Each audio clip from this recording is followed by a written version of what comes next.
comment, Chairman.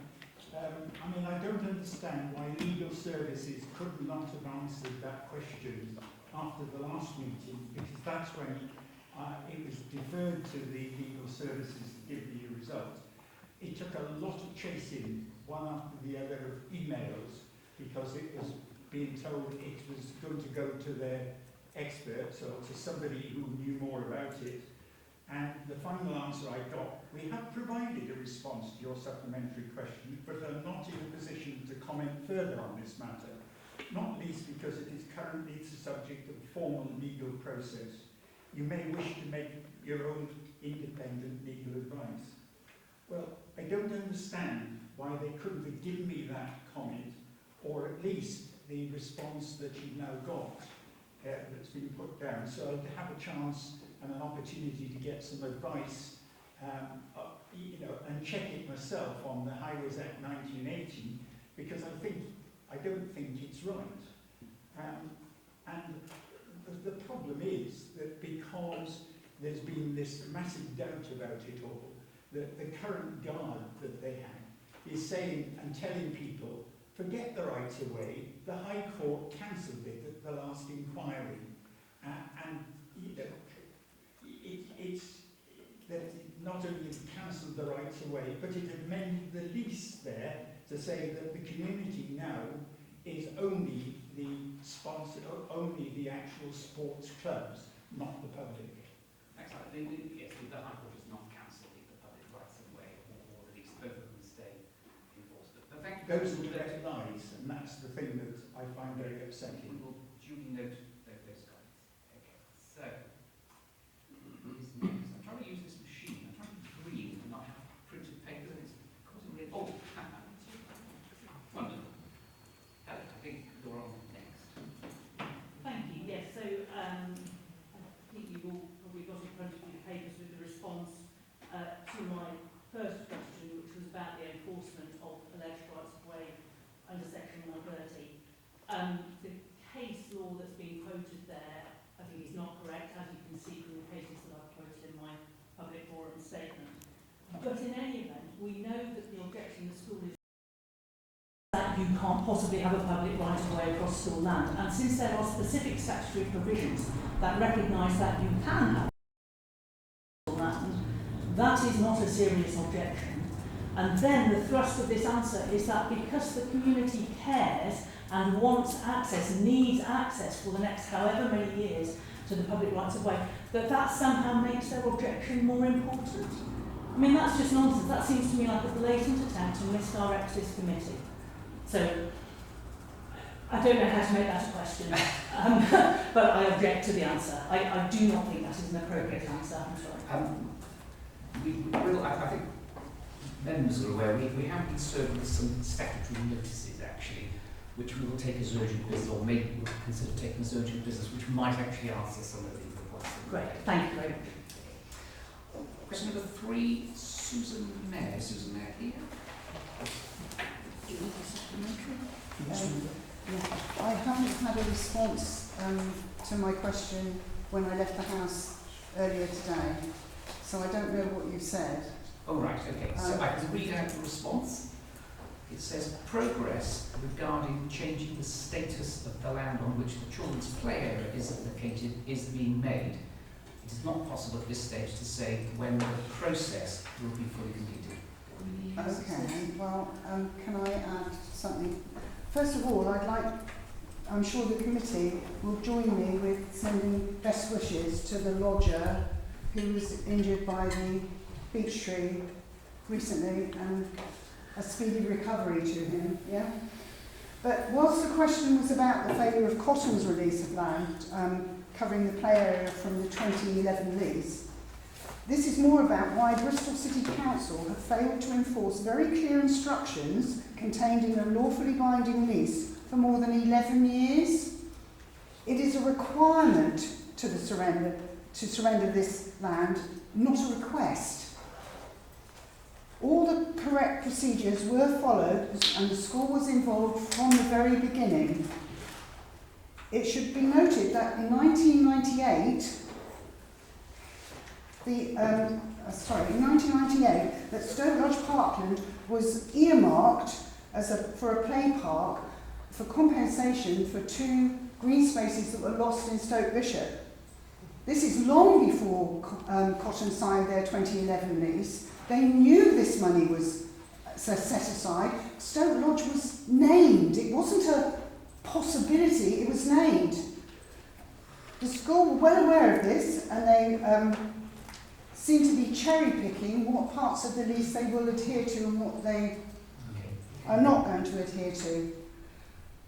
Is this the statement or the question? No, but what I'm asking is why have Bristol City Council taken 11 years to do something that should have been done before the play park was put in?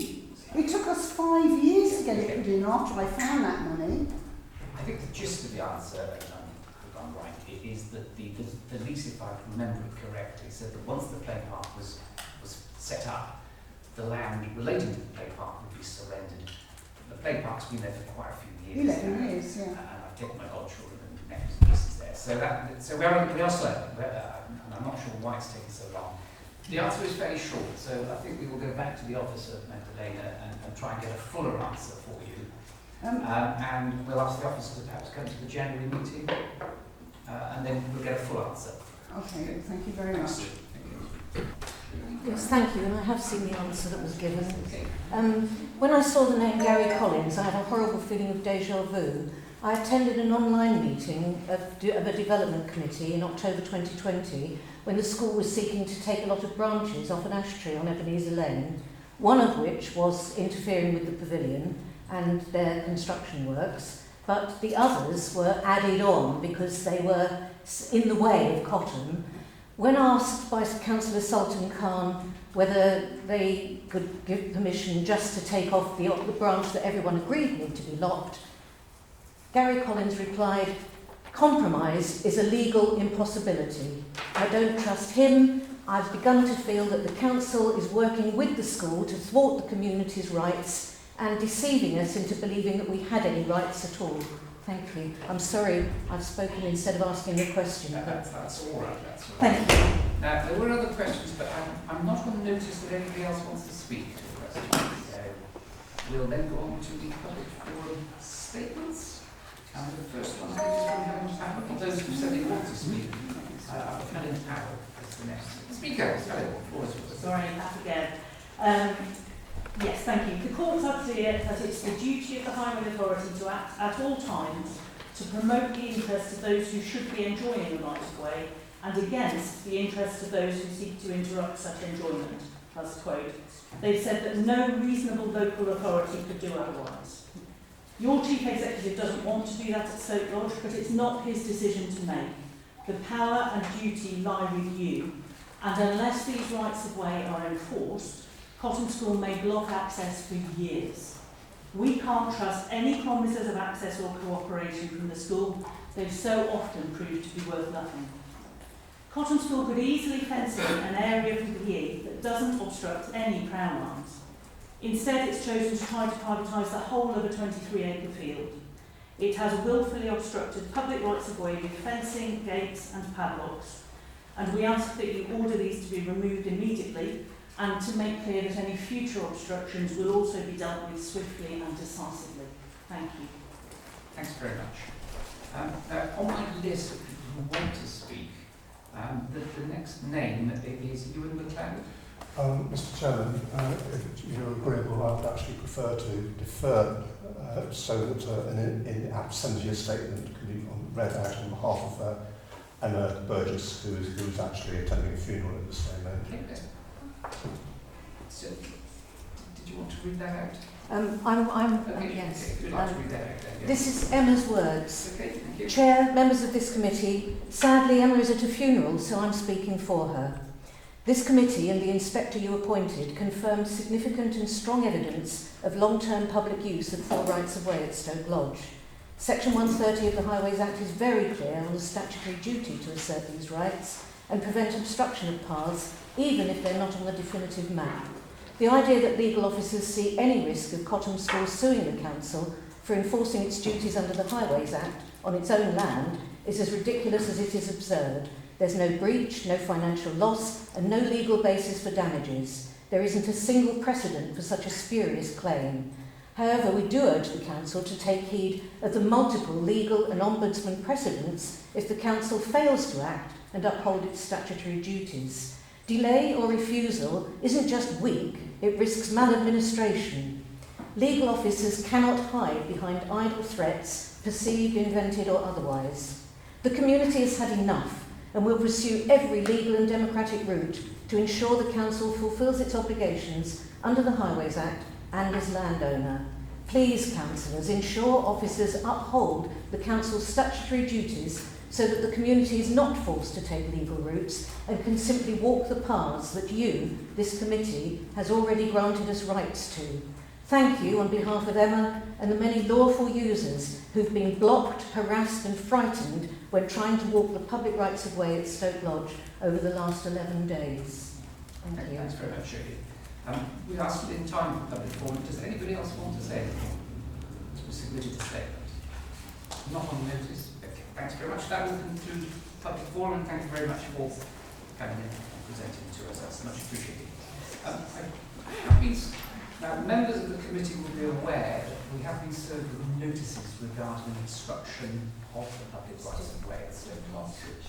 I'm happy to take it as urgent business, but I'm in your hands, committee. Although it is the chair's prerogative, I will only do it if the committee generally are happy to have a quick debate. We do have the legal officers with us as well, so is it generally the consensus that we take it as urgent business? Yeah. Okay. So, Duncan, do you want to sort of outline what the notices are and what's just the current situation and what the situation is at Stoke Lodge in terms of the obstructions? Yeah, certainly, thank you, Chair. So the current situation now is we currently still have alleged rights of way at Stoke Lodge pending the outcome of the planning inspector at the Secretary of State's decision on whether these rights do exist and whether they can be confirmed. So we advertised the decision that was made here for consultation, we received objection, which is why it's now gone to the planning inspector for decision. We've now received, as of yesterday, Highways Act section 30A notice, which basically gives the authority 30 days to notify the owner of land, essentially, that's blocking the rights of way to remove that obstruction. There are, however, other sections within the Highways Act, and Dawn may elaborate on that for me in a minute, that would counter that in certain situations. Now, one of those situations is where public rights of way are in serious dispute. Now, the determination of what serious dispute actually is obviously open for debate, but I don't think anyone here would disagree that we're in serious dispute here. There is case law that does show that where rights of way are in serious dispute, then we shouldn't serve notice until that has been resolved. That's where we are at the moment with that. Hence why the decision at the moment is that it would not be enforced against the school until such times as those rights of way have been confirmed or otherwise by the planning inspectorate. Just for further information, I have actually written to the school and made them aware that should the planning inspectorate confirm the rights of way, then we would expect any obstructions to be moved forthwith, otherwise we would then pursue enforcement action. Are the rights of way, I went up there on Tuesday and I wasn't convinced that they were actually obstructed, but I know there's a lot of fencing work going on as literally as we speak, as we're sitting here. Yeah, so we visited yesterday. Yeah, so more recently than I have. Yes, so we visited yesterday. I was showing pictures and things of what's currently there. The legal alignment are advertised for the right of way. It's basically a 2 metre wide strip, and some of those do have fences across them.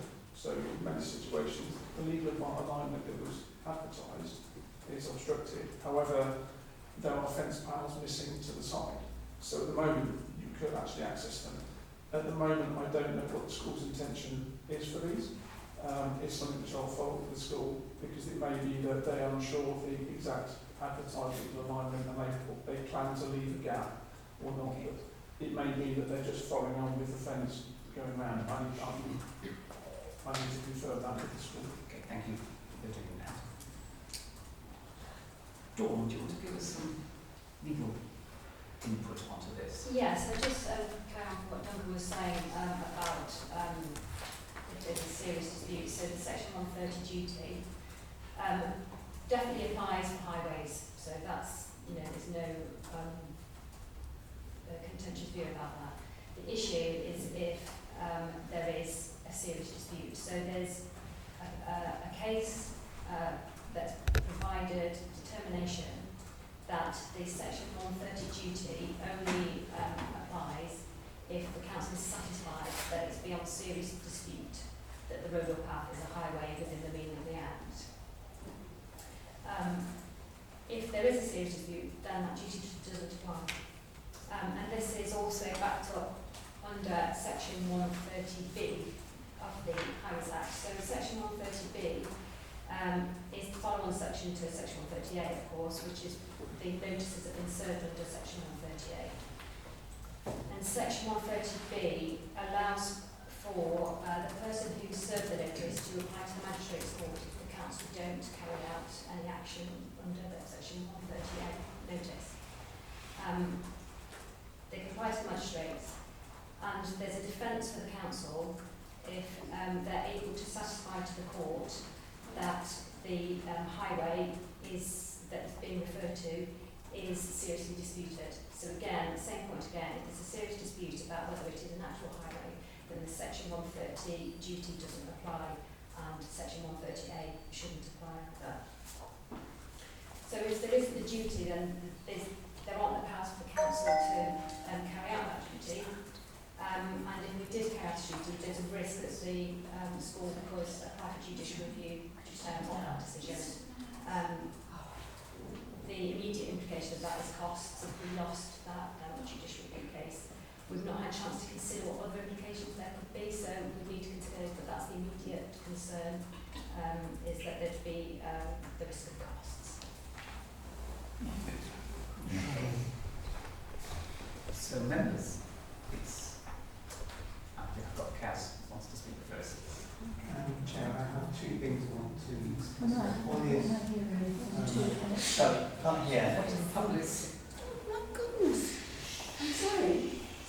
I don't intend to sit in a council meeting where somebody raises their hand to me. This is I'm not sorry, acceptable. we were just asking you to be I'm not- quiet, it's so we not need to hear acceptable. this. I can't sit in a council meeting where somebody is telling me that I can't have my phone on, I can hardly hear it anyway, and where I've just been put. What is going on? This is outrageous. You have really worked yourself up to a state where you forgot how you should behave. Sorry, Rebecca is upset, but we do need to Sorry, proceed with the meeting. she's actually put her hands on me, Jonas. Okay. That is not acceptable. Did you want to sit somewhere else? Is that possible?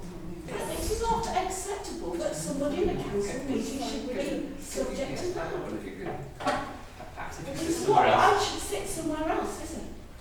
Well, I don't want to sit somewhere else. I want to sit in the seat I was sitting in without somebody putting their hands on me because I don't agree with them.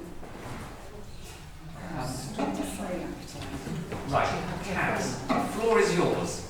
Thank you, Chair. Well, we're going to do 2 points on the 3 points. 3 points, okay. I'm not sitting there. You've made it impossible for me to take part in this meeting. No, I don't want to sit anywhere else. Why should I have to sit somewhere else because somebody has what is an assault? Everybody, can we try and take the heat out of this a little bit? Every We all time I be, come to this can meeting, we be I'm kind? by somebody, I'm mad. Oh, Somebody okay. is actually- So Kathy's moved over No, there. it's not acceptable. So, I think, What? so there Well, would be, how is my safety guarantee? there's nobody sitting next to you. How is my safety guarantee? It's not possible to guarantee everyone's safety all the time. That's all right then, Christine. She can just go ahead. Can't she? Well, the ladies moved. So there's you now should be a gap. right now. You're just making life. You're just making life. Now, I will keep a close eye. I will keep a close eye on what's going on. Great acting, but I'll keep a close eye on No, what's going on. that also is repellent. We do need. A repellent comment. Please, we do need to carry on the meeting. We may have to remove it. We're going to continue to discuss it. Okay. Kaz, you might have 4 items now. With business at hand, the first issue is I'm hearing that we will not be taking enforcement action against Cotton School for if they do put restrictions on the access routes to the rights of way. And I just want the public to understand. My understanding is that if we do need to take enforcement action, there won't be responsibility of this committee. It will be, I believe, responsibility of the likes of Ed Clarendon. No, that isn't correct actually, Kaz. I can clarify that anything to do with public rights of way and enforcement of public rights of way vests with this committee. This is an enforcement issue, so can I have that clarification So from it will a council officer? we have to go to this issue came up. Christine, you were a member of the committee at that time. Remember, we had the trouble with the CRA. Who could actually direct the CRA? And officers thought they could direct the CRA, but in fact, when Casey's advice was taken, anything to do with a regulatory matter, in this case, it's public rights of way or village greens. Unfortunately, the buck rests with us. So We'll take your word for that. we are the decision makers, but subject to legal advice. Legal advice as well. Exactly, which is very clear. Yes, Tim, we have the monitoring officer who can carry on Councillor comments. Self, just to give you that assurance that the matters that Councillor Goulandis has... Could you speak up, please? Just to give you that assurance, Councillor Self, the matters that Councillor Goulandis has raised in terms of this committee having overall authority in respect of rights of way and greens and indeed enforcement action in respect of those rights, and does sit with this committee and no other part of the council. There are obviously delegations in place to officers to enable the discharge of those responsibilities, but ultimately the responsibility can be escalated up to this committee or called in to this committee. So this is the right forum for that. A second point is we heard about the public rights of way and the access routes, and there's another issue here in terms of the fence potentially damaging tree roots with maybe trees with tree preservation orders. What's the legal position on that one? The relevant officer isn't here to confirm, so I don't really want to make suggestions that are then wrong. There was a response in the response to questions raised by the public on that point, but I've not got the document in front of me. So, if I were very pedantic, the tree roots is a planning matter, so that probably isn't quite within our jurisdiction. That probably is a planning situation. But it is a matter of concern, and there were public forum questions and some answers. And yes, I think the matter is with planning enforcement as we actually. Okay, my first very brief comment is to do with having sort of civil debate in public forum, and it's an issue that we are seeing in this council. I don't want to make too many comments on it, but if we can all please try to treat it with dignity and respect, so that we can listen and have debates with council officers. We are listening to what he's saying and trying to make our own judgment on this. So that's all I'll say. Absolutely. We like a lively debate, but let's keep it kind and generous and all the rest of it. Okay. So, thank you for that, Kaz. Ed. Thank you. I'd echo those comments from yourself and Kaz just then. I wanted to question, well, firstly, building upon something that you said, Kaz, is there potentially an issue here with regards to damage to the pathway itself? I think, as you mentioned, that some of the fencing is is physically on the public rights of way. So, is there a case for enforcement on the grounds that they may damage those rights of way? The other thing I'd like to question is the interpretation of the phrase serious dispute.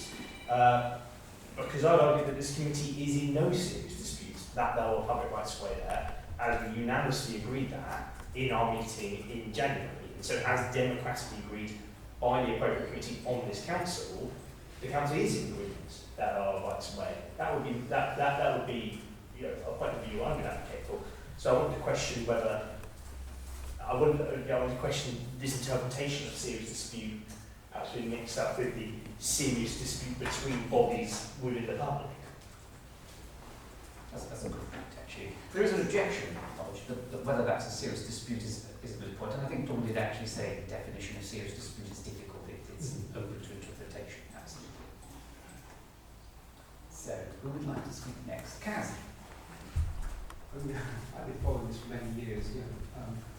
I would suggest that this is in serious dispute because of all the legal action that's gone on. I just want to say, Chair, before we go on to Mr. Rongo, this is an urgent item of business. We do have a business to do today. Sure. So we'll be here all day. Yeah, so I do need to just see if anybody else would like to. Dawn, did you want to say something? Yeah, just respond on the serious dispute point. So, an example that I can give you of what is a serious dispute when considered in this context is the case that where this phrase came from. And in that situation, the serious dispute was there was evidence for the public right of way and there was evidence against the public right of way. And that was the dispute, the serious dispute. So it's a very similar situation to that, although the Public Right of Way Committee made the determination to make the order, there's since been objections, so the matter has gone to the planning inspector. So there's objections to the making, so there's evidence either way. So it's a very similar situation, I would say, to the case that suggested a serious dispute in this case. Does that make sense? Well, yeah, thank you for clarifying. I think there's still an argument about whether this is a serious dispute. So I think there's a different treatment. The dispute amongst the public, which is obvious, and the dispute within the council, which, when there's been a unanimous decision, that's not necessarily the case. But I understand the point you make with regards to the objections that were made in terms of case law, etc. So thank you. Christine? So I've got a question about when it goes to the planning inspector, is the task the same or do they have a scope that's wider? That's my first question. And my second question is the case law that have I just heard this correctly? So you said that at the time that the public rights of way were agreed, there was evidence that they were in existence and evidence that they weren't in existence. Yes, so in that case, both parties have put forward evidence, one saying yes, these exist, and one saying no, these don't exist. I think I'm going to look to Chair, I can't remember what our evidence base was. It went out to an independent report, and the recommendation before the committee was that the rights of way did indeed exist. But there was an objection, wasn't there, Duncan? One objection lodged by the council. Yeah, so what was brought to the committee was the fact that there were 3 20-year periods On the written evidence provided to them. And I've got that now.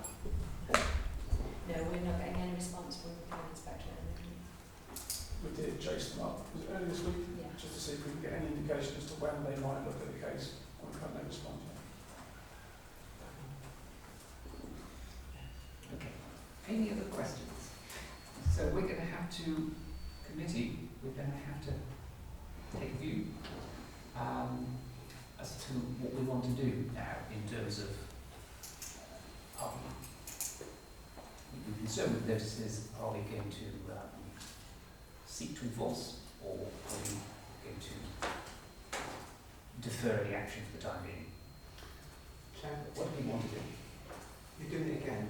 Sorry. You're asking us to make a decision in a meeting. Yeah. This is an urgent It's an urgent business, yeah. And I'm objecting to you doing this consistently, meeting after meeting, I'm not trying to do it meeting after. Abby? last 2 meetings anyway. So the thing that I'm confused about is that obviously we've heard from a lot of people that the rights of way are obstructed, but then you said that at the moment, currently they're not, or you can get. So I guess I'm just trying to clarify that are they obstructed right now or not? Mm-hmm. And if they're not, or if it's just that you have to go a slightly diverted route, what would that enforcement action look like? Would it be to take down the fences altogether, or just make sure that the gates are in the right place, or to take the gates off so that they can never be closed? So the situation that we're in at the moment is, going back to what I said earlier, is that we're in a situation where they are alleged rights of way because they haven't been confirmed. So had we advertised on site after the decision was made at committee and there had been no objections at all, then they wouldn't have been confirmed. They would have been added to the definitive map, so therefore those rights of way would basically confirm they exist. Had those been obstructed, then we would carry out enforcement action on that. Because they're still alleged, and there's this case law and the sections that Dawn's mentioned earlier on, that basically, and you know, as far as we're concerned at the moment, we're in serious dispute. Case law says that we should not enforce at this time, or we could be challenged ourselves, essentially. I understand that, but my question is more, even putting that to one side, what, from my understanding of what you said that they're not actually obstructed right now, you know, they're not actually obstructed right now anyway, so what would that enforcement be doing? Would it be to take down the fences completely, to take off the gates so that they can't be closed? So the actual legal alignments from what officers have found on site, the advertised alignment that we advertised on site does have a fence across it, but you can walk around them presently. So if you were to be extremely biased on the left of the law, you could say they are obstructed, even though you can walk around, because legally speaking, you've got no right to walk around onto that rest of that land, essentially. So those rights of way, if they were confirmed, would be obstructed, even though there's a gap to either side of the fence. So essentially, it would say, take that fence down. If there's a gate there, they'd have to remove the gate or lock it in an open position. Okay, thank you. Does that answer the question? Yeah, that does, thank you. And then I also have a point to make, which is, I mean, one of the things that concerns me most is the people's reports of being harassed or, you know, otherwise mistreated when trying to use the rights of way. Is that something that we can consider in this committee, or is there another route that can be looked at? Because that's incredibly concerning. You know, I think whether there's a bit of a diversion is less concerning to me than people feeling unsafe to be able to use those paths. We could certainly ask Duncan to express concern that anybody using a public right of way should not be harassed. I mean, nobody should be harassed, full stop. As simple as that. Nobody should be intimidated or, you know, it's not appropriate. It's illegal. Nothing else. Fairly new to this committee.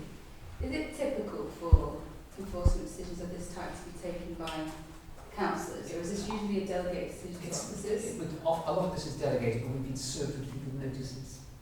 That's the difference. That's why they've come to us. We can decline to comment and delegate it. We can delegate it. That's if you want to move that, we could agree to consider give officers a chance to do more research and bring it back with a report in January, or we can vote to take enforcement action. I'm in your hands, basically, committee. I'm waiting for somebody to put a motion forward. Let's come back and sorry, can I just take Tim? It's a follow-up to. Yeah, sorry. It's just, it strikes me as quite an irregular course of action in terms of like, so, you know, I got back from conference very late last night. Oh, sorry, work yes. all this morning. Yeah. There hasn't been a moment to consider the details of this. This feels like a very irregular order of business. It's urgent business. It's urgent. That's what is it? What qualifies as urgent? We would have to, well, what's the definition of urgent? It's come in and we can either hold an EGM to consider it, or we could try and resolve it today. If we can't resolve it, we can't resolve it. I'm just interested in the definition of urgent. Anything that's come in since the agenda was published. Tim, did you want to? Thanks. I guess it is unusual that we receive a Section 56 notice, so that is not sort of standard practice that we have a notice served on us.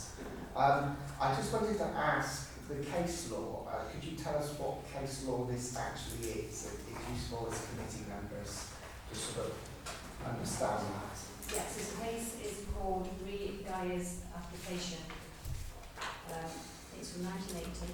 Right. It's Court of Appeal.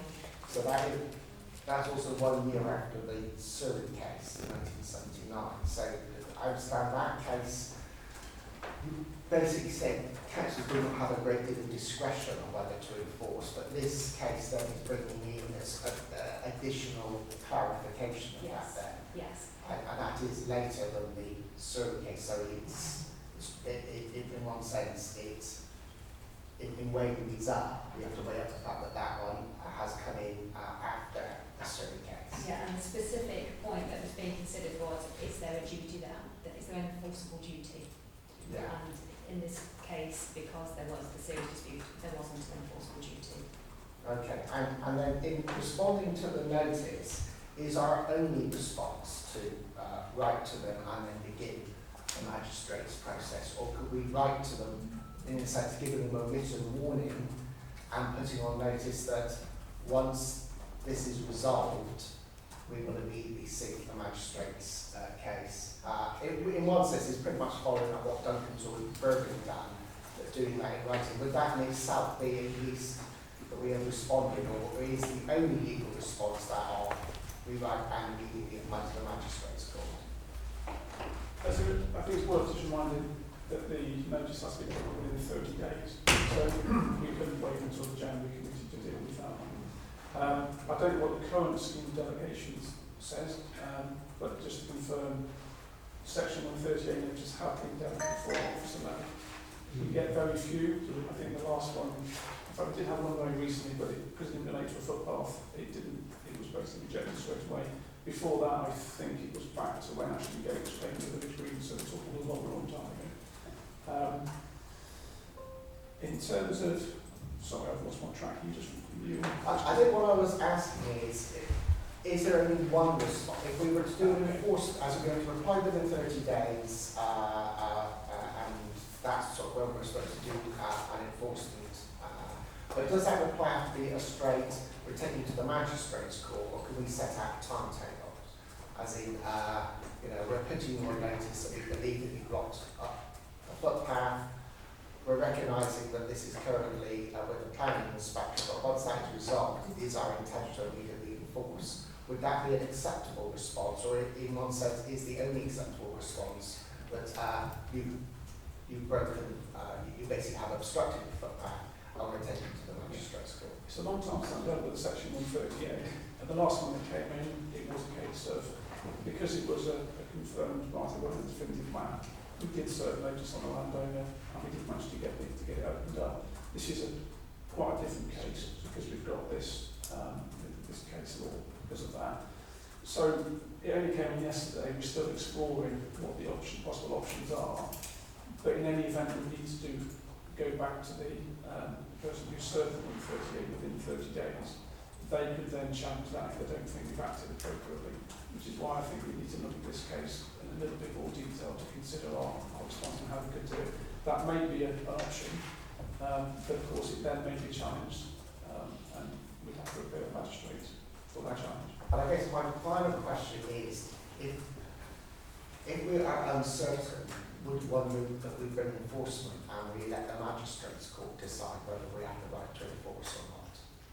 Because in fact, we can only enforce if the magistrate agrees with us, and then we have the right to enforce and even remove fencing and charge costs from school if we wish to go that far. And if we were to follow that route, would that in itself protect us against costs if it was a decision of a magistrate's court, rather than, because we can't enforce without the magistrate saying, yes, this is blocked, is my understanding. So I'm just wondering, because I perfectly understand the point you raised about the case law, and I also don't understand the concern about costs coming out of that, because this is such a disputed issue. But but in one sense, is this something that the magistrates court themselves should potentially resolve? So the magistrates court get involved. So the process is that a person serves a Section 138 notice. We then have to provide a response to say what we're doing. If we don't do anything, that person who wishes to notice, they can apply to the magistrates court to seek an order to make us do something. And it's at that point that we can then use the defence of saying there's a serious dispute. So there is no duty. we don't go to the magistrates court, of course, we just go straight to enforcement, can we? There are options of various enforcement under the Highways Act, that there's various powers, but they're all on the assumption that it is a highway and that it's not in serious dispute. So it all comes back to whether it is actually a highway at the moment or whether it's something that's seriously disputed, so the duty doesn't apply. I'm going to come back to what Councillor Fraser said about serious dispute. So, in this case, serious dispute is equivalent to there's an objection. Yes, yeah, I'd say so. It's very, it's a slightly different scenario, but the consequence is the same. The two parties saying different things. So, what's the difference between a serious dispute and a dispute? Well, again, there's no definition, but if you ask me what a serious dispute was, if this isn't, then I can't give another example of something else that would be more than this, if you know what I mean, in terms of it has to Or go less. I'm asking what is less than this. The kind of thing I would suggest is maybe if the order's been made, someone's submitted an objection, but it gets withdrawn. That's the only reason it wouldn't go to the planning inspectorate. Or someone doesn't object. It's withdrawn, it's not a dispute though, is it? No, that's what, yeah, that's what I mean. So that's what I'm trying to think of. Oh, right. Because it's difficult to say, but it's, I mean, at the end of the day, there's a dispute that has to go to the planning inspectorate. And at the moment, we don't know at this stage what additional evidence may be submitted by either side, but not at that point, or what the planning inspector's determination is going to be. So it's all quite unknown. So to make a decision now to say, what was the wording? Satisfied beyond serious dispute that it is a highway. I think we're not there. Personally, I think there's a way to go yet. Okay, and I also have a second question. Is this the first time that rights of way have been applied for and asked to be established? Because that's not the same, is it, as what's been going on for the last 15 years? On the site? Yeah. Since isn't it? It's the first time. First time. Yes. So that's we're aware. Yeah, so any of the village greens have come and gone. Any history not public rights. associated outside of public rights of way is irrelevant. Is that the case? There's a history form of evidence. It does, yeah. So the history of what went on this land, it forms part of the evidence that was presented to the committee last November for this particular case. So it forms part of the historical evidence.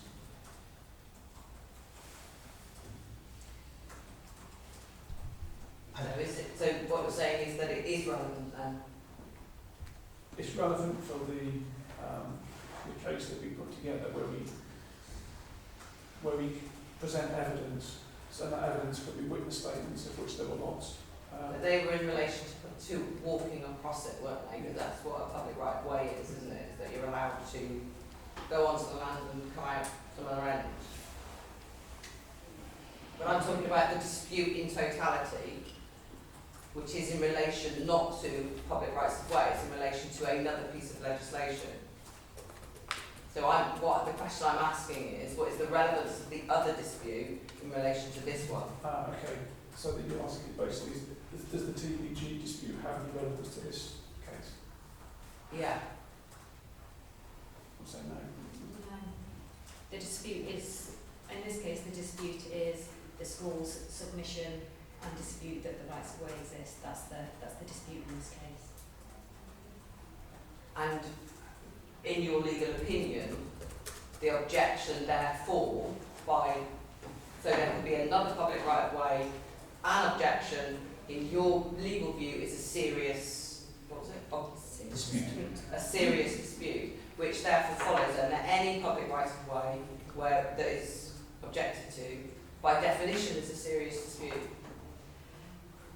Yes, I would say so, and I think from how we've dealt with that's a way forward at the bottom to the planning inspectorate. They wait till the determination until enforcing. So we have had cases in the past where the claimed right of way has been obstructed or blocked. We've never enforced those until it's been confirmed by the planning inspectorate. Only once it's been confirmed have we then taken enforcement action.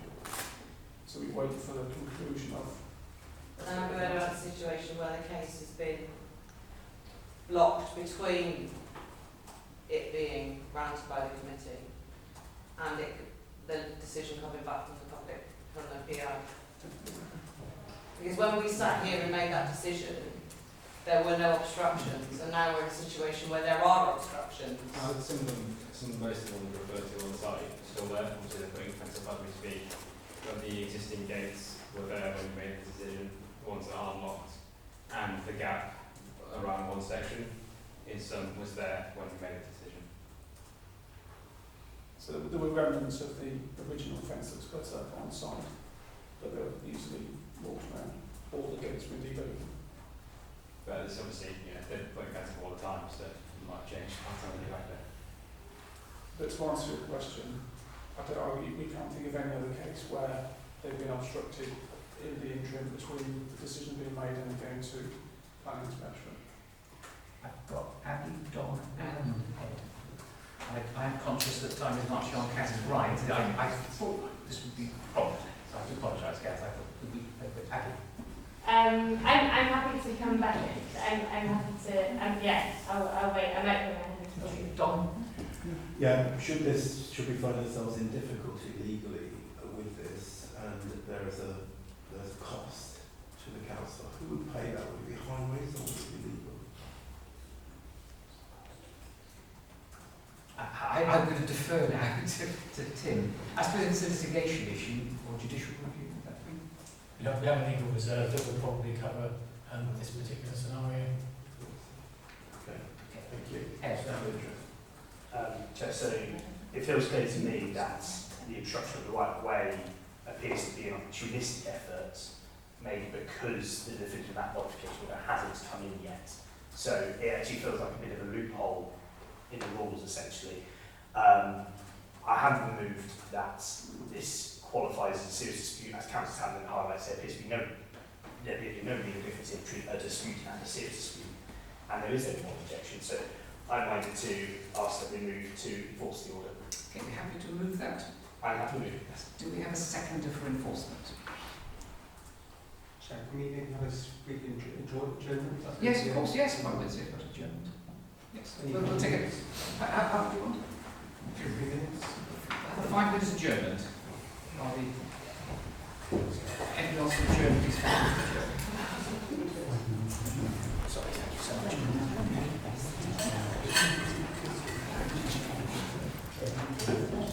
Sorry, could you tell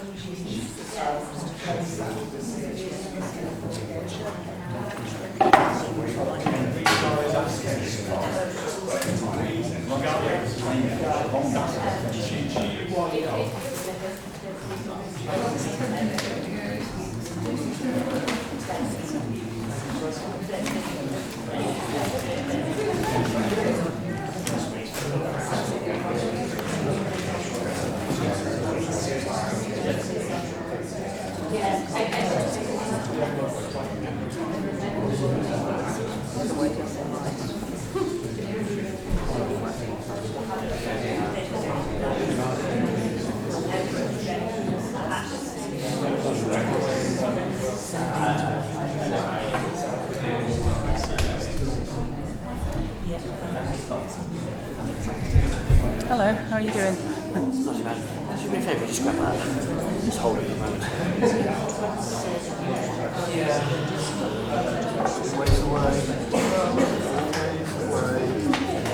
It's not actually had to be In that Downs cafe, nobody saw it. You just need enough left. You just need enough, do you? You need it perfect.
So, Councillor Fraser has withdrawn that motion, and I think Andy is going to propose an alternative motion.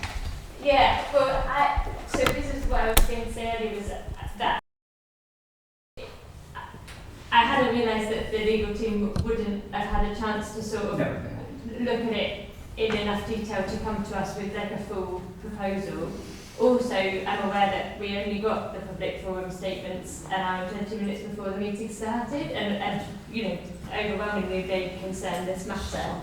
And I feel like I would feel a lot more confident making this decision if, one, we had a full like legal advice that we could read in advance, but also if I had more time to read in detail all of the public forum statements. So yeah, I had hoped that we could resolve this in this meeting, but I am now feeling that and it's an extraordinary one within the next 30 days. So the motion is to have an EGM within 30, so we can respond within 30 days, get more legal advice. Okay, so that's your motion. Do we have a seconder? Seconded. Who's happy with that? We'll come back to an EGM and again, and against 1, abstentions 2, 3. Okay, so we'll be coming back to an EGM so we can respond within 30 days. I think what we really need to know for that is the difference between a dispute and a serious dispute. Absolutely. And what relevance does the history of the site have that is separate to the rights of way legislation? Yeah, we'll have a report produced, won't we, which will contain lots of that background information. The Guy's case could be on there as well as a reference point for us. And any later cases. That's 1980. 5 years. And I guess in the meantime, if there is this, with these other issues like the trees being damaged and the harassment, like you said, I don't think those necessarily sit within this committee anyway, and I would say that those seem like the most urgent issues. Yes. And so that make sure, I don't know how we could do that, but to make sure that those do get followed up. So the tree roots one is subject to planning enforcement. That's going through that process. And then in terms of the harassment of people trying to walk the public right of way or whatever, I'm sure Duncan will verbally remind the school that that's not appropriate. Everybody must be treated with courtesy and respect. You know, they're a decent society, if nothing else. Thank you for your time and patience on that. So we'll serve the notices quite late in the day, and at least we have a way forward, which everybody is happy with. Okay, item number 6, Clayton Footpath at Wood Lodge, Penfold Lane, Southampton. Don, you wish to Chair, thank you. Could I ask, due to some historic, some historic involvement with this, could I ask that I, for the sake of transparency, step outside? Absolutely not. Thank you very much. Thank you for that. Is there no kind of define noise? No! It is during the hot here, actually. Yes, everybody wants to leave now, yes. It's finished. As far as we're concerned. I've just come from lip reading. Just struggled. Still considering all this. We're doing, I need to one, we're doing it for the next year.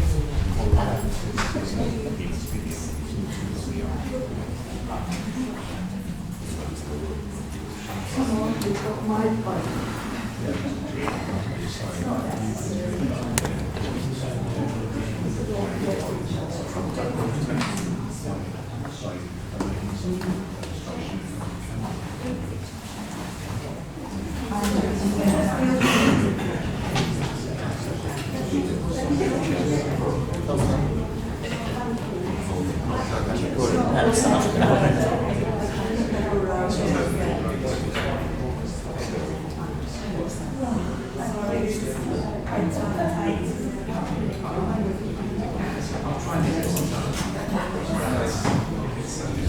Charlie, the floor is yours. Thank you. So this is a report into application for the addition of public footpaths from Control Lane into King's Western Estate, connecting that with existing paths through Woodland and footpath BCC 565, which is the primary sort of access track through King's Western Estate.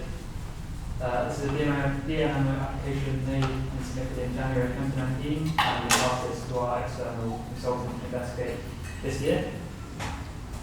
So along with some historical evidence provided by the applicant, the investigation was also supported by an evidence form. We did consult with the applicant to see whether further user evidence could be gathered, but we didn't get any further forms from this. So provisions required upon the authority follow section 53 of the CI of the 1981 Wildlife and Countryside Act, following the discovery by the authority of evidence which shows that the right of way not shown in the map and statements exist, or is reasonably alleged to subsist, being a right of way such that the land over which the right subsists is a public path. And also through section 31 of the 1950 Highways Act, where a way over any land has actually been enjoyed by the public as a right without interruption for a full period of 20 years.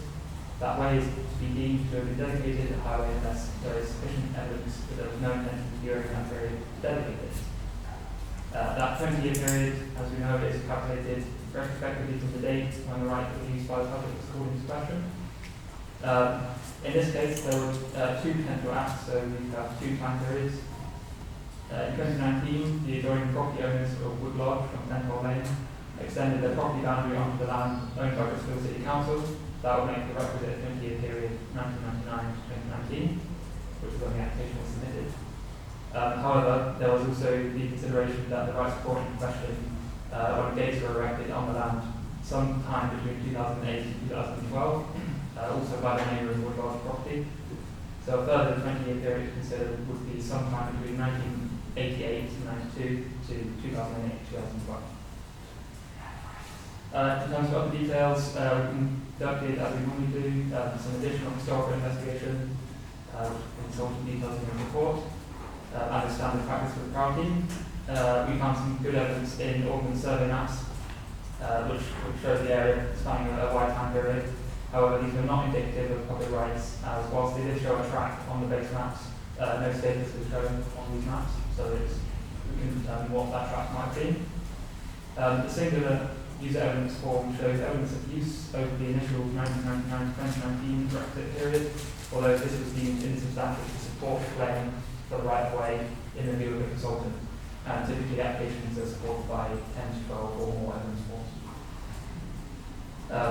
So in terms of the landowner of the land, the onus is on them to produce sufficient evidence to rebut the claim on the balance of probabilities. That there wasn't intention in this plan to dedicate the way. These notices might be things like, this evidence might be things like notices, barriers, signs, blocking the route one day a year. However, we received no evidence from the landowner being Bristol City Council Parks, to rebut the claim. In fact, the informal consultation we carried out with the report suggested support by Parks for a public right of way to subsist over the claimed route. The location of the claimed route is actually subject to an ongoing case between the landowner, Parks, and the adjacent property of Wood Lodge, as Wood Lodge have been encroached onto the land. So potentially the landowner may wish to submit a deed of dedication of the same route should the encroachment issue be resolved to establish a way similar to that which has been claimed by the application. So in conclusion, the committee must decide the balance of probabilities based on the evidence whether the presumption has been raised, the route's been delegated, a footpath, unless the way is reasonably alleged to exist, where the standard is slightly lower. Options for the committee are set out in section 8.2 of the report. There must be evidence of use by the public at large as of right, rather than the exercising of a private right, without interruption over the relevant 20-year time period. And there must be sufficient evidence which has not been rebutted by evidence from the landowner or landowners that was no intention to delegate. So again, officers consider that the question of the right to use was brought to question in 2019 when the boundary of the adjacent landowner was extended over the DB land. However, an additional time period might be considered sometime between 1988 and 92 to 2008 2012, as we described earlier. So members would therefore look at evidence of continuous use of the claim route as a right of the estate. Okay, any questions? Happy, far away. I guess I was quite surprised that the maps, the OS maps and the other maps didn't count as evidence. And I guess, so in the report it talks about user-based evidence, but also documentary evidence. And I wondered if this isn't an example of where the documentary evidence is conclusive, what would a conclusive case look like? Because there are lots of maps over a really long period of time that show that path there. So I wondered what would that proof look like if proof can be made based on documentary rather than user evidence? Then on old OS maps there will be often markings denoting the public footpath on a map. In this case it was just a base map showing the track. So over private land that track might have been used for anything, and it's just the OS maps are simply recording what's on the ground at that time. So it could have been a private track used by the landowner or various other things, which is not conclusive evidence of it being public right of way. Okay, so if there were lots of maps which call it a footpath or a right of way, that would be different, but because these are just showing that there is a track there. That would be more substantial evidence, yeah, if it was being marked as a footpath or something like that. Okay, thank you. If it was marked as such, though, it would have had to have been registered, wouldn't it? Not necessarily. Things might be missed or status has changed. Yeah, we are continually updating our definitive map. I say, because if things come to light, it might be that it's been missed off an old version of the definitive map, and we've now found it, and we'll then put it on through modification orders. So it doesn't have to be recorded for it to be a right of way. Yeah, that's the point I was making. Because the point we make is that it wasn't recorded as such, and you've just confirmed it doesn't need to be. Yeah, I suppose that's the basis of the claim. I think I was referring to the fact that historical evidence sometimes gets missed off older versions. So if you go back a long way, it might be on there, but then when it's put on the new version of our definitive map, it might not be recorded. So this might bring it to the fore again, so we can then put it on. We have had a few cases recently where it's been brought to evidence that historic evidence shows that there was actually right of way there, it's just not been recorded on the latest version. So we then put it on there. What Charlie's saying here is that the fact it's on a map, but it was an old private estate, so it could just be a private use, private rights access to the estate, not anything else. Ed? So, do we know how long the track has been in the ownership of the park? We'll have the land registry deed for that. Okay. To save the detail, are we confident in the ownership of the Parks Department since 1988? Yes, yeah. It's an estate, it's part of the wider King Western. Yes, it's part of the wider King Western estate, so it's been the Parks Department for several decades before 1988. So there's a 20-year period which could be a success now. Okay. And so, if it were not being used as a public right of way, it being part of the Parks Department and Parks, of course, being in public, what could it have been of it being used as? So, for example, does that track lead to a private yard that is only accessible to staff in the Parks Department? Or is there any conceivable use of it that is not for the public to be able to walk down it as a road? I don't think we received any evidence from the landowner to indicate what it was used for. Okay, but what's at the end of the pathway? Well, it's part of this estate, so it would form part of the estate roads. But this is, looking at the West Maps from 1880 and things like that, rather than quite often when they update West Maps as well, they don't necessarily aren't with accurate representations of what's on ground. Sometimes they're just copies of previous maps from. Yeah, that's understood. That's fine. But if I were to walk down that path now, which obviously I can't if it's obstructed right now, but if I walk down that path now, down into there, where do I come out to it? Apologies, it's just my lack of geographical knowledge of the King's Western Estate. Just into the woodland and where there's a web of routes and paths and things. Okay. None of which are fully right away from the. Okay, thank you. And then the second question, I've been looking for the pack here to try and find evidence of its use as a right of way during the period of 1988 to 2008. Could someone please direct as to where in my pack that evidence has been included, or has that not been included? It's, as we received a single evidence form, which I don't believe show user evidence of the route in that time period. There is no evidence apart from that historical evidence which was found in our investigations. Okay, so the claim is run entirely on documentary evidence rather than social evidence. If we're looking at that time period, then it would be specifically based on historical evidence. Okay, that's great, thank you. Chair, I want to thank the consultant for his report, which I found very useful, and his recommendation on page 39 is that there's insufficient grounds for making the DNNO. In previous things we've seen, lots of public statements. We don't have that here. I'm glad the officer mentioned about the encroachment issue.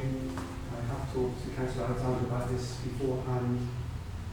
I hope that that can be resolved. It's not acceptable if people just building stuff onto Parks land. But I'm minded to go with the recommendation. Yeah, I agree essentially because so this is park. It's council owned land, and you typically don't need the right of way to be able to use a park. There's my understanding of it because it's council owned. So it's who's put up this fence? Is it the people who encroaching or is it the council? Who's put up this fence? Adjacent landowners, so it's dealing with one lodge that's basically built this fence and effectively turned into a private driveway. Okay, so and that's a live enforcement case. So that's enforcement being rather than a right of way issue as far as I can see it. So the encroachment has been dealt with, isn't it? So it has been dealt with. I think we have a motion being put here that we accept the officer recommendation. Do we have a second for that? I'm happy to second. So those in favour of accepting the officer recommendation on this? Okay. Those against? Any abstentions?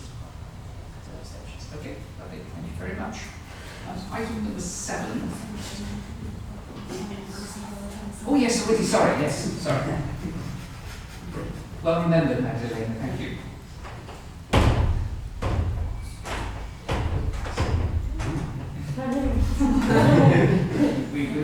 No, we're not in the right one. Exactly. Welcome back. Well remembered, thank you. Item 7, current claims inquiries miscellaneous way. Duncan, do you want to give us a quick flavour of this one. So currently we have 13 outstanding DMOs of these, and one of these has been presented to you. 3 are in investigation by a consultant, and we hope to present those to the next meeting. Of the remaining 9, 2 are being dealt with through deed dedication. This is where landowner dedicates it as a right of way, and a short report will be then brought to committee so that it will be dedicated just to deal with the DMO side. So that leaves 7 awaiting investigation. On the public path order side, Margall Place is with legal to confirm, which will go through any day now. There's then a 6-week challenge period, although we aren't expecting anything. If you remember, Margall Place did actually come here to the MLA, and then we then diverted the path onto the Euro line, and this will actually lay down the grounds. Proud 1 at 589 extinction order, that's with PINS, again awaiting investigation. Again, we have no idea when that will take place. Proud 151 extinction order is with legal services to draft. And this is for a dead-end path cut off when the M32 was built, and it wasn't dealt with at the time. So that's also one that's on the long-standing enforcement. It's now been Oh, it's okay. Yeah, so that's what's the precedent. Long-standing enforcement issues, no new sites been added to the list. I've just mentioned 151, hopefully that will come off there. I'd just like to extend following the last meeting that if any board members want to visit any of these long-standing enforcement cases with Public Works Wales to understand the law, then we're more than happy to do that. And we are continuing to work with their enforcement team on issues that are detailed on there as and when resources allow, both from our side and their side. Lovely. Thank you for that, Duncan. Any questions, queries? Ms. Happy, thank you for that. Very, very comprehensive, as always. Basic agenda item 8, current town and village green applications. And we do have one. Tom, did you want to sort of flavour? Yes, this is a turbine and spacecraft, of course, and at the last meeting on the 10th of July, the committee resolved to seek council's advice on those 2 preliminary issues, which were trigger events under sections 15C of the Commons Act and also 2006, and the ancestry compatibility. And the Conservation Authority, the CRA, actually sought advice from council, Public Service KC, and Mr. Edwards made some recommendations about both statutory compatibility and trigger events, and his recommendations were that the trigger events didn't really apply, and that also that statutory incompatibility was very much restricted to the electricity substation on Tow Island, and he then has then so the recommendation is whether for the committee to accept Mr. Edwards' advice and for the committee to decide for the next appropriate steps taken to determine the application, and under the council's procedure for outline procedure for TVGs, the committee can there's option for the committee to decide, and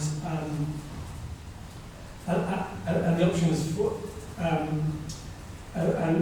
sorry, Mr. Edwards had recommended that it should go to a public inquiry, and so under the outline procedure for TVGs, the council has options in that it can a public inquiry can be conducted by a council officer or by the committee itself or subcommittee of Proud, or it can be an independent, legally qualified inspector. And Mr. and recommendation is that it be number 3, the independent qualified inspector. So that is the question from the committee today. That's a recommendation to decide. Thanks very much for that introduction. So, our clear legal advice is that this is a valid application, there are no trigger events, therefore it is valid and it needs to proceed. That's the advice that we've received, and we'll need to vote on that, but that is clear advice. The other decision that we will have to make is how we want this application to be adjudicated, if I use that phrase. And there are 3 options, which Tom has outlined. One is to try and get a council legal officer to sort of chair it and take it forward, but that person would have to go back and forwards to get specific legal advice, so there would be quite a cost to that. The other is that we form a subcommittee, but the subcommittee would also have to go backwards and forwards to get legal advice, so there would be a cost to that. Or we have an independent, legally qualified inspector appointed. Again, there's a cost to that. So whichever way we go, I'm afraid there's a cost involved. The advice is to, because this is, I think, quite an interesting and quite a tricky town village green application. It's important we get it right. The recommendation is that we have an independent, legally qualified inspector appointed to this as soon as possible. Open it up to the floor. I thought the report was really useful and interesting and clear, and I'm minded to go with that third option of having an independent inspector to do the public inquiries. I do have one question, which is, I'm assuming that we could all still choose to attend that public inquiries, but that it would be, and would we get an invitation to it? Would we hear when it was happening? To probably understands the protocol better. When the inspector holds this inquiry, the public can attend, and presumably the council can attend, yes? Advise the dates. What I mean is, if we could get an email telling us when it's going to be, that would be very helpful. We will know when it's going to take place, yes, and everybody needs to be advised. And then obviously the decision. Yes, and then we'll get a report from it. Perfect. But you can attend the event itself, yes, of course. I've got 2 hands, I'm not sure which direction it was. Okay. I don't necessarily agree with that, Lee. I think the stuff around statutory compatibility is, as the report says, and the trigger event is, I'm happy with that. The inquiry will look to have findings of fact. It will still be for this committee to make the decision in the end, one way or the other. And I'm actually quite confident that we can find, as a committee or a subcommittee, we're in a position to come to conclusions of findings of fact. I don't think that's beyond our powers of intellectual capability with legal advice that I would also anticipate could be internal, I'll be honest. I think that it is possible that as a committee we are able to do that. What's also of benefit would be that more of us will spend more time scrutinising this case that will then inform, obviously, the decision when that time comes. Because I can envisage if somebody else does it, not everybody will watch it, not everybody, I can envision myself sat at the back going, if I was there, I'd ask this question, it's not been asked and I want to know the answer to it. And I think that there could be equally as many questions unanswered because we're not part of the questioning and the evidence process as if we put it to somebody else. That's my view on this. And I understand this kind of, if we get somebody else, we might have more confidence in what they come out with because but we are looking at findings of fact. And in the end, it's for us to decide. And I think that actually I'd rather be involved in that than not. I suppose. Maybe that's an expression of interest to chair the subcommittee. Well, sorry. I apologise. I mean, Thank you. If we do get felt from Christine, I'm happy to bail you out if we really don't want to, but I'm sure you can have to. I think I'm going to be a bit more agnostic as to the options themselves. I'm happy with each of the base that we did have a briefing a few weeks ago, thank you for arranging that, which gave me a lot of reassurance on the process side of things as to what the benefits of having an independent inspector are, but also the costs. Now, we can't talk about the costs publicly, but I do want to reassure the public that the costs are not wildly significant compared to lots of decisions that we make on policy committees day to day. I think some of the coverage of this has focused on it as if we're talking about extraordinary costs, and we're really not. And actually, because legal support is required in all instances, the cost differences between options and public inquiry are going to be minimal. So I'm reassured of those points that I did previously raise concern about at our last public meeting. I am minded towards the option of the inspector, but I would be happy if this is the aggressive committee to forward of Brown to allow members to ask questions to that need, because there are, as my colleagues have both highlighted, benefits both ways and trade-offs. Okay, can I just ask, sorry for your spotting, if we have an independent inspector, would it still be possible for members of the committee, when they attend that meeting, to actually ask questions or not? Or if there are questions to the inspector?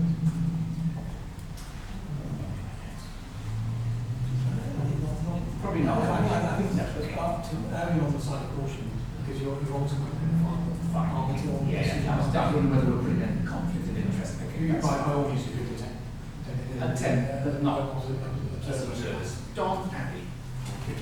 Yeah, obviously what the definition of extraordinary is quite subjective, isn't it, really? It's certainly enough for me to worry about the costs of having someone independent coming in. I would personally have to vote for the cheapest option, providing it was a good fact. Collecting exercise relative officers for subcommittee here, I think it would be too much to have somebody in at that stage, given that we at the end of the day, we'll have to make a decision ourselves. The question of lawful pastimes, I don't think it's going to be entirely resolved by that fact by the exercise or by case law. Actually, I still think it would be quite a knotty decision to make at the end of it. If we've done that after we've spent many thousands of pounds, I think we better just get on with it ourselves. Any other thoughts? Tim, did you? Yeah, well, so I've got a bit of a lone voice on this, where I would agree, I think, from the beginning with the officers who've said this case is very complex, and we should go out and seek good external advice. We've now had many months of delay. We've had to now pay for external advice. Now, some members of the committee are trying to argue that we go ahead and we hear matters of fact, but we are not qualified in the law in this area. There's no route where we can know what the final costs will be, but we do have a standard practice here where we normally would appoint an external inspector. I understand the issue, it's a very, very small piece of land. Unfortunately, that small piece of land comes with a multitude of legal questions over it, including the use, whether that use has been lawful or not. Some has been resolved so far already, but many, I think, remain open to proving, and that is an issue. We could say we can hear facts. How do we interpret those facts within the law? I think, and that is what we're paying an external inspector to do. I just think if we do not go down this route, we will end up having to go to an internal inspector at the end. And I think in the past, to be honest, officers have been clear that some of this has been in an area where they have felt that they wanted to get external advice, and I think we should listen to that. I think we should get an external inspector, and I think otherwise we're just going to prolong this, and the longer we prolong it, the higher costs I feel that we will face. And I was also just going to make a point that if, with the subcommittee option, my understanding is that the advice is still that we have a public inquiry, and that it would be the subcommittee that hosts that inquiry, which is expected to take about 2 days. So that means finding a subcommittee of councillors who can give up an entire 2 days to hosting a subcommittee. So to me that just sounded unrealistic. Plus we also need the legal advice. So it's, you know, a whole subcommittee of councillors finding 2 days, 2 full days, plus still needing to pay for legal advice, which is why I feel that that is probably unrealistic.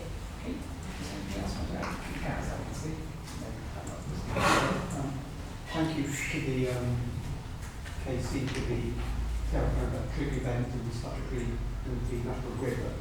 This is a very complex issue. I don't feel qualified enough to make these legal decisions, and they're obviously quite difficult for the KC to talk about.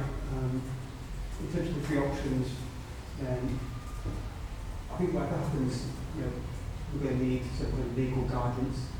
I don't think there's a clear order of magnitude difference in terms of costs between them. I do sort of echo Don's comment, understand Don's comments about go for the cheapest option, but I'm not sure I can confidently say that any of them are going to be cheaper than the other one. Reassuringly expensive. Reassuringly options. And then we've got these issues about the local sports and pastimes, as of rights, use of land for 20 years. You know, I raised the issue last time about is people having a rave on this bit of land. I left a few cans of alcohol and same as some Morris dancing and things like that. The difference between not just the ingest but the serious point. We talked about that to the KC in our informal meeting, and he gave us some guidance which made me feel that I don't really understand what local sports and pastimes are. So I'm more minded to get independent legal advice. So in response to what Councillor South has said about the external independent, will we be, what I don't want to do is do the inquiry and then come back and go, I've still got questions that weren't answered. That, for me, that's problematic. So I'm looking at you, Tim McGarrett, are we able to sit in the inquiry at particular times, particularly around the lawful, the stuff that's going to come from the police, to be able to push for questions if we feel that we want to ask more, or that there is something that the inspector themselves don't want to ask, but we do, because we're the decision makers in the end. As I said, as I said earlier, you are the final arbiter on it, so sitting in and observing the public inquiry is perfectly acceptable. The manner in which you would participate, if you were to participate in the inquiry, if you were to provide evidence, if you were to come to the inquiry and seek to make expressions, then that would prejudice your ability to be the final arbiter in the decision, and you would have to send a substitute to this committee. So I think we just need to be careful in terms of the public perception of the way in which your attendance at the inquiry. It's a public inquiry. It's in public. There won't be any in-camera sessions, and all the evidence will be available in the public domain. So you would have the right as everybody else and any member of the public to observe the proceedings.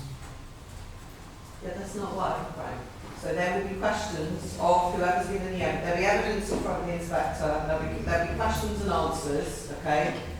And then whoever's watching may well have something else that they would like that person to be asked. So that's the bit I'm asking.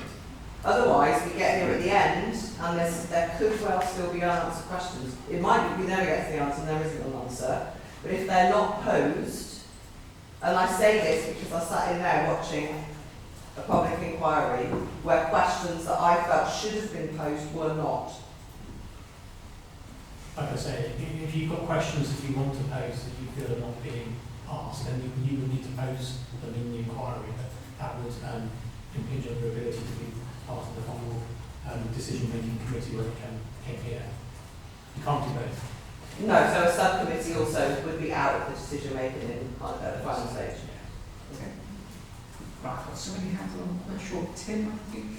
I was going to say, I know this doesn't necessarily resolve the point we're making there, but the committee has done in the past. We can invite the inspector to come to the meeting where we discuss their report and pose questions to them. It does add to the cost, so strangely enough they don't turn up for free. But if people feel they still have questions at the point of report, there's no reason why we can't invite the inspector along to that meeting and then we can ask them direct. Obviously at that point they have a final report and a conclusion, but you can test that conclusion yourself.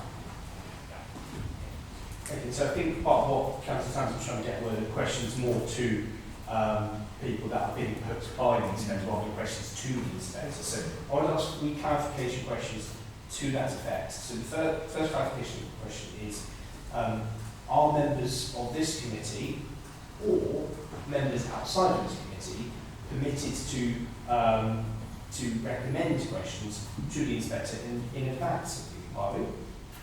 My second question is, are members of this committee open to suggest questions to the inspector which they may or may not choose to put during the inquiry?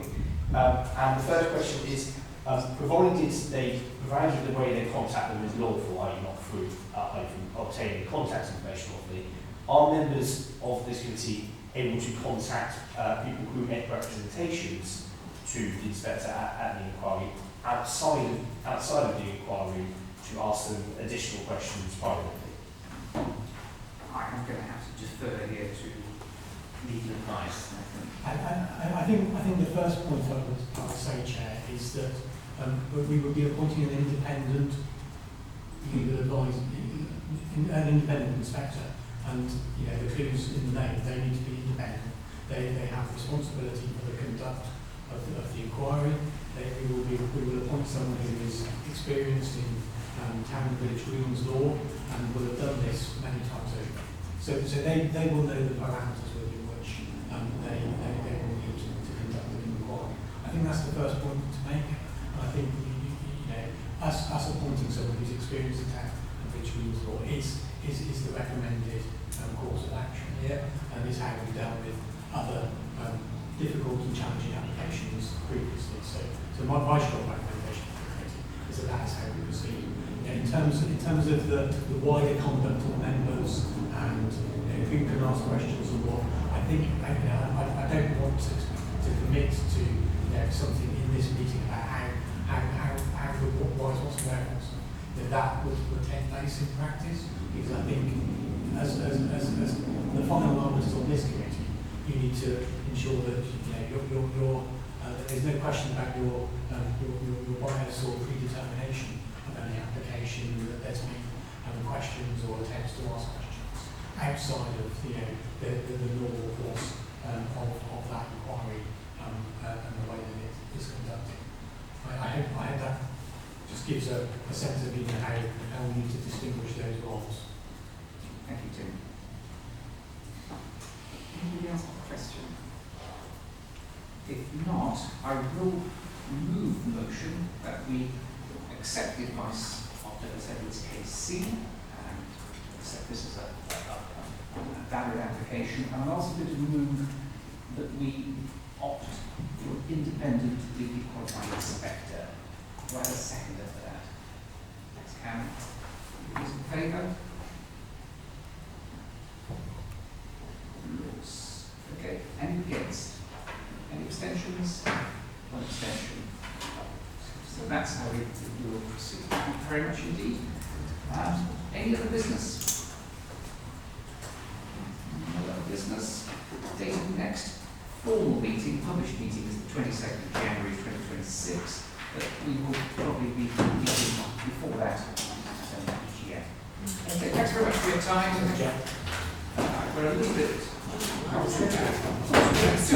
bit later than normal, but it's an hour and 40, it's not too bad, is it? If we have that, we're still a little bit.